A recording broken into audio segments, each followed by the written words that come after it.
Hello again, welcome back. Liquor Hound with you. Thank you for joining me for another one of my videos. The other day I was kind of thinking how my top 5 and 5 bourbon videos seem to be doing pretty well. And so I decided I would do the same thing with my tequilas. Now once I started looking at the bar today and I was like thinking, okay, what's my top 5, rare and my top 5, readily available. That really got complicated because there's so many readily available ones that are still really good. And so I decided I would kind of bust that into two categories. I would have readily available mid to high end, and then I would have readily available budget value tequilas. And they're back here in the bag, but I'll talk about them so you can see the labels really well here in a minute.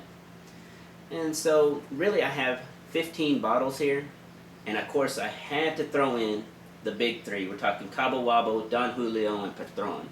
And so I'm going to sit there and I'm going to taste them for you. I'm going to nose them for you. I'm not going to do that with the budget ones. While they are excellent sippers for the money, I'm just not going to do it. It's a little too much for me. But let's go ahead and get going. I'm going to go through the list of who we have here. So I already named the big three.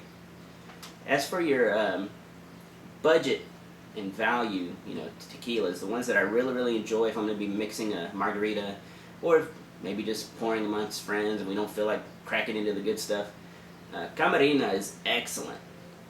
This is a really, really nice Reposado.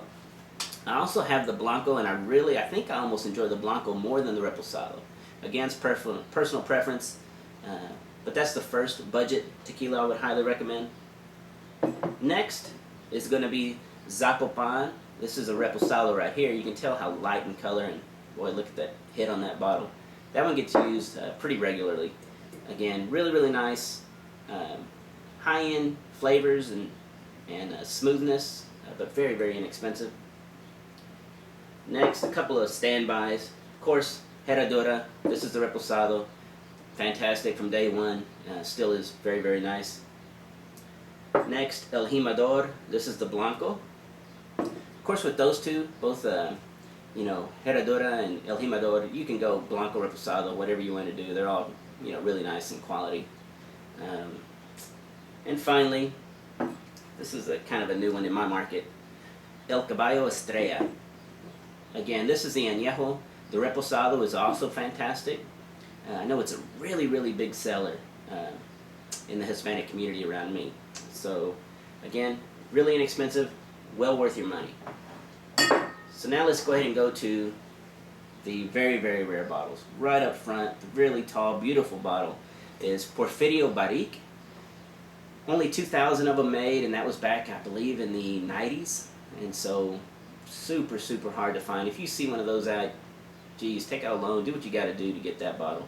I mean, if for no other reason, collectors would gladly pay you for it. Next, we have a Robert Denton El Tesoro white label bottling. Robert Denton being the importer back then. That's the importer in this particular vintage of El Tesoro white labels that is really, really sought after. Next to it, Patron. This is the Gran Buderos. This is their Bordeaux cask finished tequila. An old bottle of Jose Cuervo Añejo. This is the one that took over, actually was taken over by the Reserve de Familia. This is the Casa Noble Añejo. The old bottle style when you used to, do the little gold painting on them. And next we have, these are the top 5 available, but they're a little mid to high end in price. Gran Mayan is an extra añejo that's new to the market. Hand painted, beautiful bottle, and a beautiful tequila inside. Partida Reposado. Of the three, the Blanco and the añejo, this is my personal favorite. Four Copas Añejo. Now this one is next to impossible for me to find here in Texas. Hopefully it's a little easier for you wherever you're at. It's a fantastic añejo. I remember when I first tried it, I was blown away by it. And still to this day, it really kind of holds a little place in my heart, I guess, as far as tequila is concerned. Next, El Tesoro Paradiso, fantastic. And last but not least, Maestro Dobel. It's actually a blend of Reposado Añejo and I think Extra Añejo. It's really unique in the sense that the color really doesn't show that, but it is fantastic. Anyway, let's go ahead and get to the tasting part of this thing. I'm going to sit here and I'm going to nose. This is Cabo Wabo Reposado. And the way I like to do tequilas is I like to say, you know, if it's, I either get usually like a fresh agave, I usually get a charred agave, baked agave, that type of thing. And that's one of the first things I can tell right away. On this one, I get a little bit of cooked agave. On the Don Julio, nice fresh agave, very nice, a little bit of mint. And on the Patron Añejo,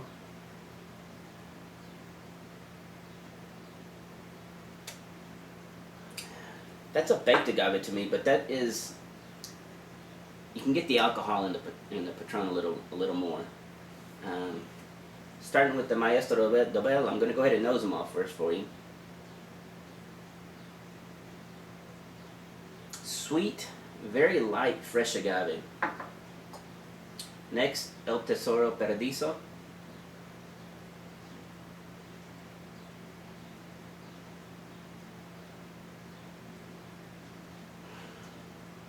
Nice, that's a nice mix. That's almost a mix of fresh and cooked agave. Sweetness, you definitely get a little mint on the nose. Very, very, as far as the ones we've just nosed just there, definitely by far and away the most complex. Next, Four Copas Añejo.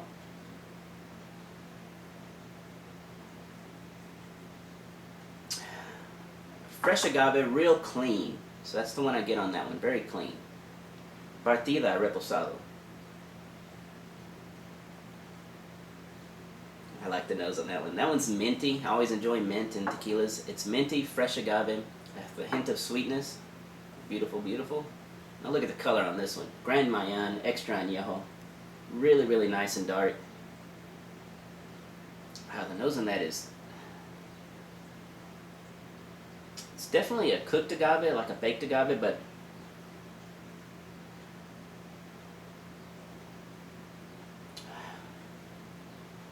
it definitely has the smoke, a little bit of smokiness to it. Not quite like a mezcal, but a little bit of that earthiness and smoke. Just a hint of sweetness to it. Casa Noble. This is the Añejo, but I actually believe it's an extra Añejo. It just was before the classification came out, I believe. Ooh, so sweet and minty. And not only do you get the vanilla, but you also get the fresh agave. Always been one of my favorites. Love Casa Noble. Jose Cuervo Añejo, look at the color again, a little bit darker.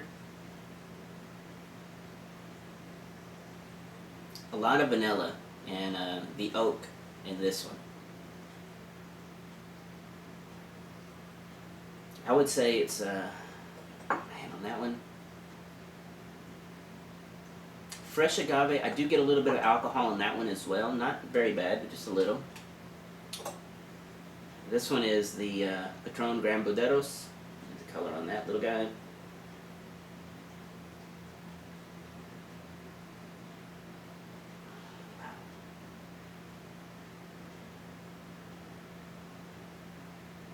You can definitely tell right away on the nosing that there's been something done to that tequila that the others haven't had, and that is that Bordeaux cask finish.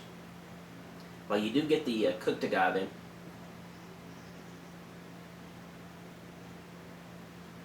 there's just this, there's a hint of mint, but there's also the wine influence, the plums, or something else going on back there in the background that's really, really, I'm not going to say odd, but definitely unique. Now, getting to the Robert Denton Añejo, really, really light for Añejo in color.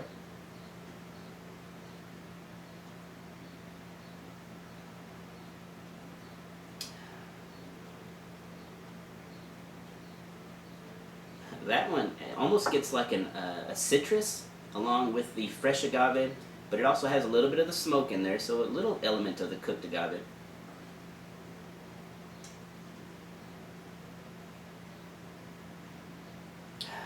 Very nice, very almost floral in that one. And last but not least, the Porfirio Barrique. Again, color is kind of dark, not too dark actually in the glass. Wow, that one's...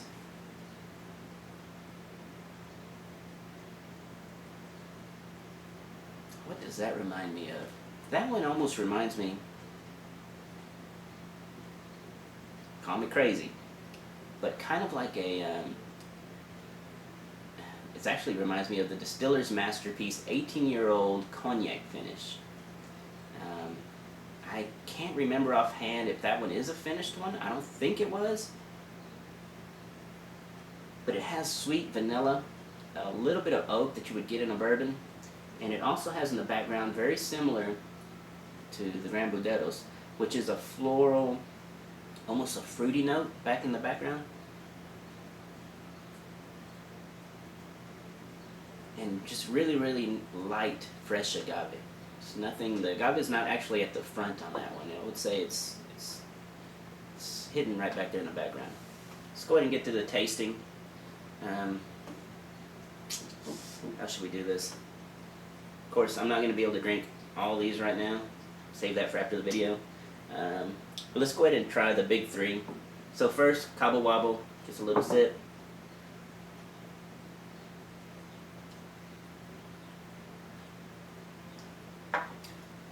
Heavy on the oak, real light on the agave, real clean.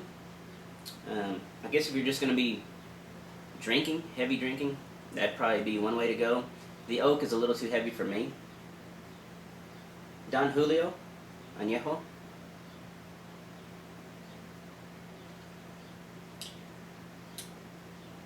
It's a little better. To me, it gets a little more mint, a little more of the mint in there.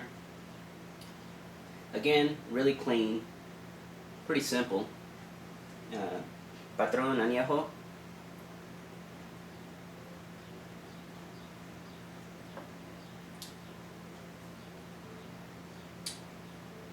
I can taste the alcohol in that one, just halfway through, about mid-palate. Hint of mint, a little bit of the agave, just really clean. Again, those three make really well if you're just going to maybe chill a shot, drink it. Those will work, get the job done. Now, Maestro Rebel.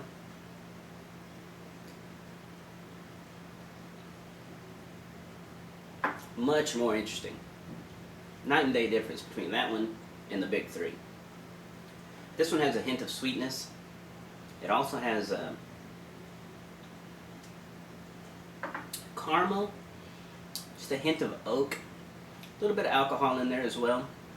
Nothing overwhelming. And the agave seems to last, towards the finish. It's not really long, but it does do a good little job there. El Tesoro Paradiso.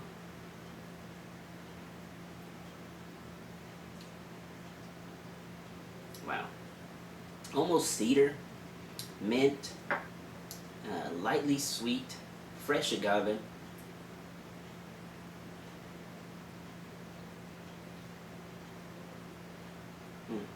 Yep, that's what I get in that one. Very smooth, low in alcohol, but there is some there. 4 copas añejo.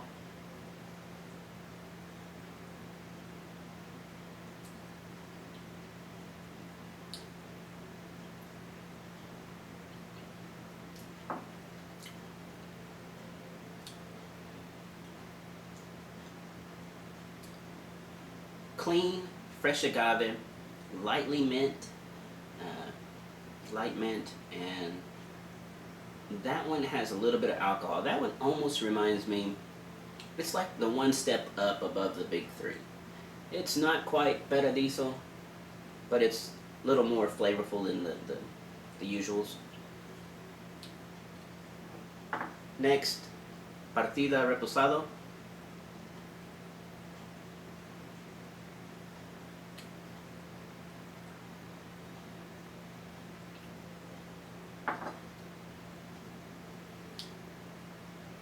Big fresh agave, pretty clean, a little bit of smoke in there as well.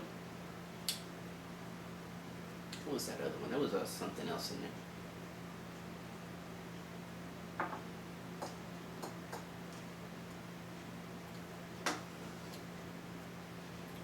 be?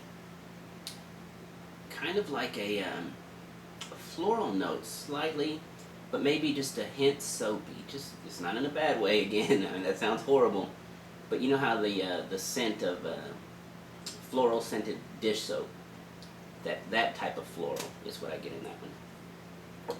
Grand Mayan.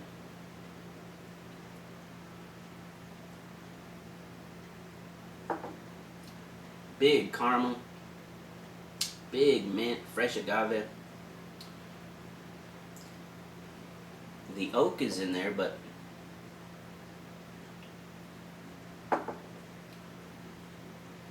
never dominates.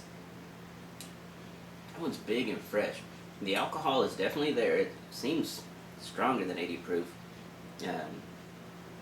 But what makes that one so interesting is the oak and the vanilla and the fresh agave are so powerful in this one, much more so than the rest so far. Really, really nice. Casa Noble.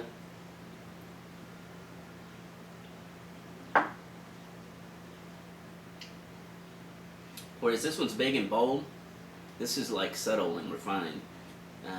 Vanilla, fresh agave, a lot of vanilla. Really clean, really soft. Nothing in your face about it. Fantastic drink. If you're going to pour something, that's always been one of my go-tos. It'll impress most people even if they're not tequila drinkers. Next, Jose Cuervo Añejo.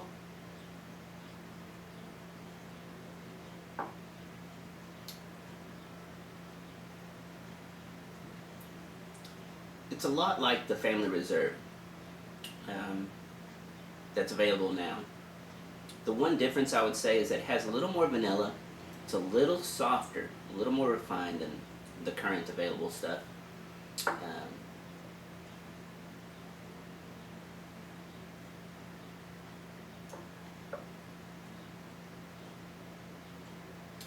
Just the right amount of mint and oak in that one too. Really, really nice tequila.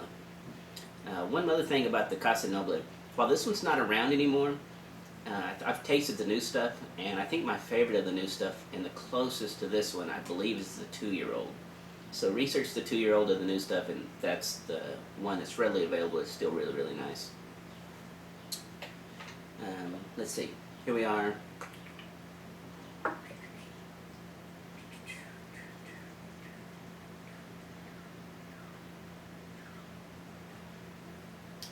Gran Buderos.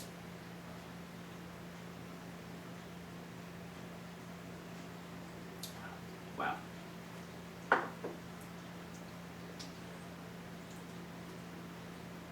You know, Patron has a bad rap. You know, it's been around forever, heavy marketed. But that one, I mean, even the platinum, the little high-end silver that they have, it's really nice. Probably not worth the price on that one. But this one, very steep in money. $400 is really, really high for a tequila. But it is something, if you have a chance to maybe buy a glass of it for a more reasonable price, it's definitely worth tasting once.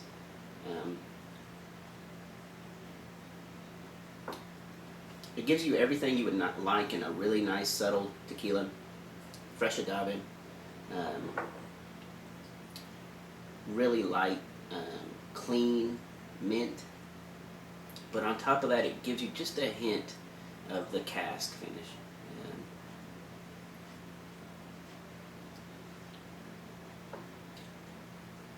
Yeah.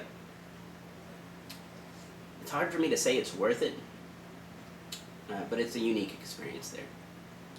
Now this is the Robert Denton El Tesoro Añejo, which is really, really, again, really light in color.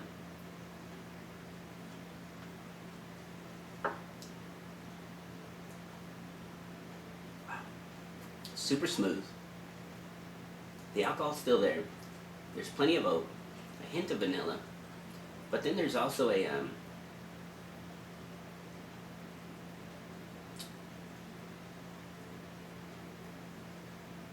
almost like a tangy citrus. Just like I don't know, it's something a little unusual and like the rest. It's nothing, it's a little darker as far as the flavor profile.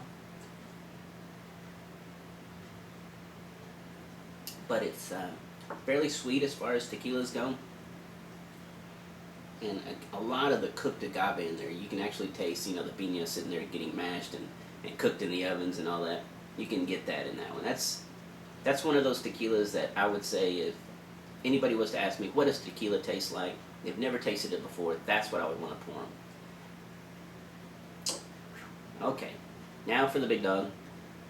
Porfirio Baril. Tell you the truth, I've never had it before. I opened it just for this. Again, a lot of vanilla on the nose.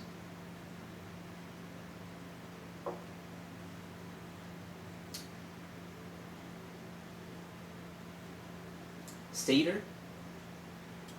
Nice baked agave. So soft. The cedar reminds me of, if you've ever seen the old, no, I'm reaching here, Cask 23 rum. It comes in this nice little cedar box. Patron now owns the company. It used to be made by Anguilla Rums. That rum, the bottle itself, being stored in that cedar box for so long, has a distinct smell, beautiful smell, and I'm not going to say it envelops the actual spirit inside, but this one reminds me of the box. The nice cedar, sweet vanilla.